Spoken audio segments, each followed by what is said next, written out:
பழைய சட்டம்.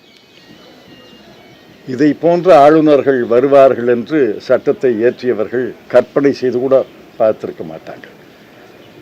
இப்போ அரசு நியமிக்கும் அரசு பணம், அரசு நிலம், அரசு கட்டிடம், ஆசிரியர்களை அரசு ஒப்புதலோடு தான் நியமிக்கணும். எல்லாமே அரசுனா ஏன் துணைவேந்தரை மட்டும் ஆளுநர் நியமிக்கணும்? துணைவேந்தரை அரசு நியமிக்கப்படாதா? மத்திய அரசு பல மத்திய பல்கலைக்கழகங்களுக்கு துணைவேந்தரை மத்திய அரசு தானே நியமிக்கிறது. ஆக மாநிலத்தில் உள்ள பல்கலைக்கழகங்களுக்கு மாநில அரசு ஏன் துணைவேந்தரை நியமிக்கக்கூடாது? இதற்கு பதிலே கிடையாது. ஆளுநரும் பதில் சொல்லலை, குடியரசுத் தலைவரும் பதில் சொல்லலை. எல்லாமே மாநில அரசுடைய பொறுப்பு.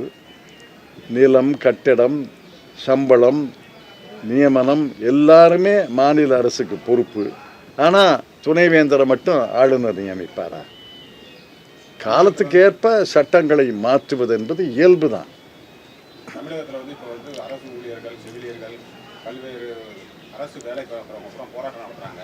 தேர்தல் வாக்குறுதியை நிறைவேற்றல அப்படின்ற ஒரு குற்றச்சாட்டு வச்சு தொடர்ச்சியா போராட்டம் நடத்திட்டு வர்றாங்க. சென்னை நகரமே ரொம்ப பெரிய நீங்க போய் நீங்களே போராட்டத்தில் சேர்ந்துருவீங்க போல இருக்கு. இல்ல அது உண்மைதானே சார்? தயவு செய்து கேள்வி கேட்டா பதில் கேளுங்க, அவ்வளவுதான். இப்போ நான் பத்திரிகையில் பார்த்த வரைக்கும் பெரிய பிரச்சனை ஓய்வூதிய பிரச்சனை.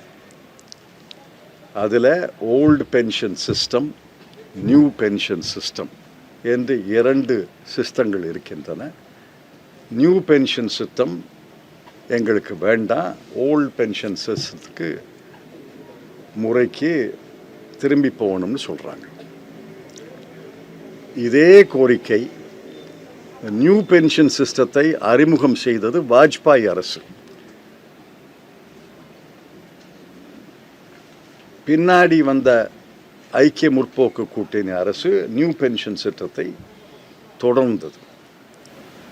அப்புறம் மத்திய அரசு ஊழியர்கள் போராடிய போது டிவி சோமநாதன் இன்று கேபினட் செக்ரட்டரியாக இருக்கவர் தலைமையில் நரேந்திர மோடி அவர்களுடைய அரசு ஒரு குழுவை நியமித்தது. அவர் எல்லா தரப்பையும் கேட்டு அவருடைய குழு பரிந்துரை செய்தது. நியூ பென்ஷன் சிஸ்டம் வேணும்னா நியூ பென்ஷன் சிஸ்டத்திலே இருங்க,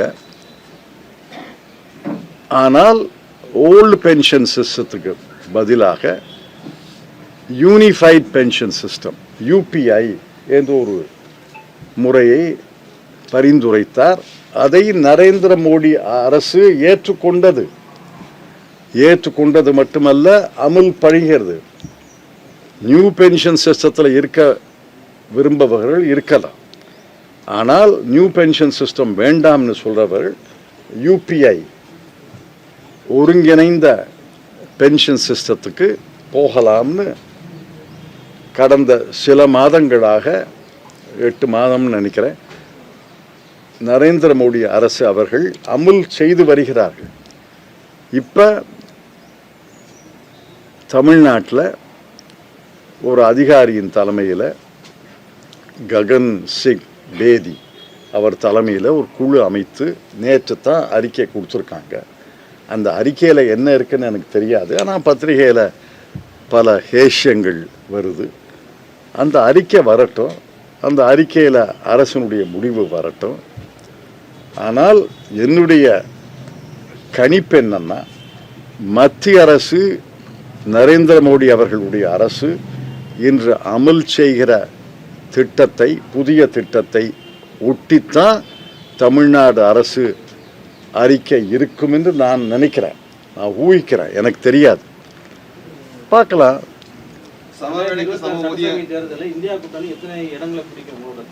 யாரு தமிழ்நாட்டிலையா? 234க்கு மேலே போக முடியாதுல்ல. உச்சவரம்பு 234 தானே.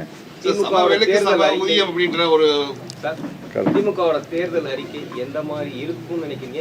அது எப்படி நான் சொல்ல முடியும்? திமுக விரும்புறீங்க எப்பயுமே நீங்க தான் திமுக தேர்தல் அறிக்கை ஹீரோம்பீங்க. யாரு? நீங்க திமுக தேர்தல் அறிக்கையில சொன்னதெல்லாம் ஹீரோ அப்படிம்பீங்க. அது அறிக்கைக்கு பிறகு அறிக்கைக்கு முன்னாடி எப்படி சொல்றது? அப்படின்னு நினைக்கிறீங்க? அது வரட்டும், அறிக்கை வரட்டும், அப்புறம் கருத்து சொல்றேன். இல்லையே, அறிக்கை குழுவே நியமிக்கலையே. திரு செல்வ பெருந்தகை அவர்கள் அறிக்கை குழுவை நியமிப்பதாக சொன்னார். நல்லதுன்னு சொல்லியிருக்கேன், அவ்வளவுதான். கரூர் சம்பவத்தை எப்படி சார் பாருங்க? கரூர் விசாரணையில் இருக்கு, விசாரணை அறிக்கை வரட்டும்.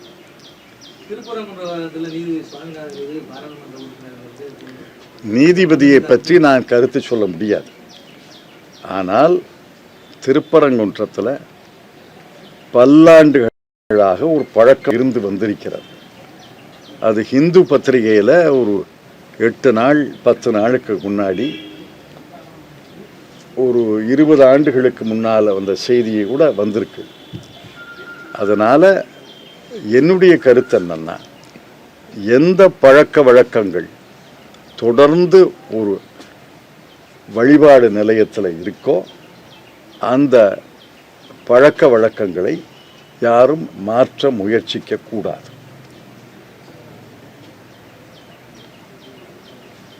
தொண்டு தொற்று என்ன பழக்க வழக்கங்கள் இருக்கோ அந்த பழக்க வழக்கத்தை தான் கடைபிடிக்க வேண்டும் என்பது என்னுடைய கருத்து.